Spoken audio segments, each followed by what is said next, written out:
That's right. It's hard to believe, Steve, but in less than 2 weeks' time, a vote will take place in Geneva, Switzerland at the World Health Assembly. They're important because they're the governing body of the World Health Organization, WHO. This authority that they would be given would impact 99.4% of all the people in the world. There are 193 nations belonging to the UN.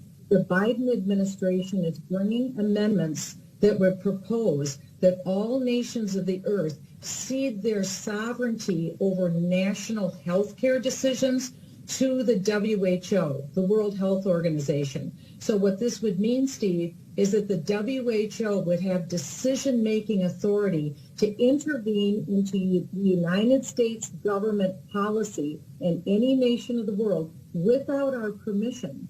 So, for instance, the lockdowns where you see 26 million people today locked down in Shanghai, China, they can't leave their apartments or homes. The WHO would have the authority to be able to impose that here in the United States for whatever pretext they want. They don't have to show data. They could do this. What this does, Steve, bottom line, is it creates a platform for global governance. Global governance through the WHO. This is what people need to know. It's time sensitive. No one knew about this. The Biden administration gave these proposed amendments to the World Health Organization on January 18th. No one in America knew this until April 12th. Less than a month ago, the Biden administration posted these amendments. But in less than 2 weeks in Geneva, Switzerland, the delegates will vote on this. The Biden administration has already released a list of countries, 40 of the most powerful countries in the world, including Canada, including the EU, including the UK, including Australia. These countries are going along with the Biden administration's insane push to give sovereignty over the untrustworthy WHO. Again, this creates a platform for global governance. So it's extremely important. The vote is going to take place in less than 2 weeks. And no one effectively knows about this happening, but people are starting to know. So it's important now that we get to Kevin McCarthy, the leader in the House, Mitch McConnell, the leader in the Senate, and demand that they drop everything and have a joint press conference and say nothing is going to happen in the United States government until Joe Biden drops these amendments and agrees that we will not give a U.S. sovereignty away to the UN.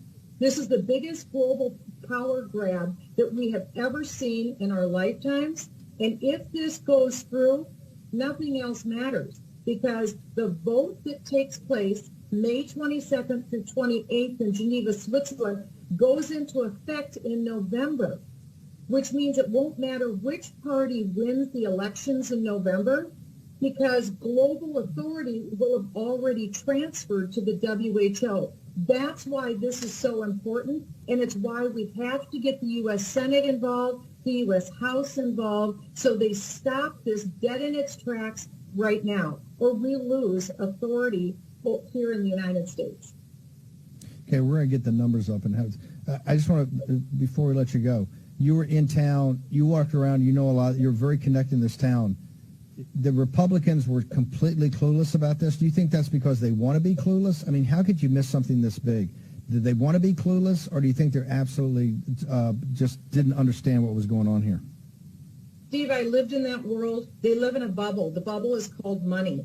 It's the mother's milk of politics. And so what they're focused on is boosting the money that they're bringing in for their elections this fall. That's what it's all about.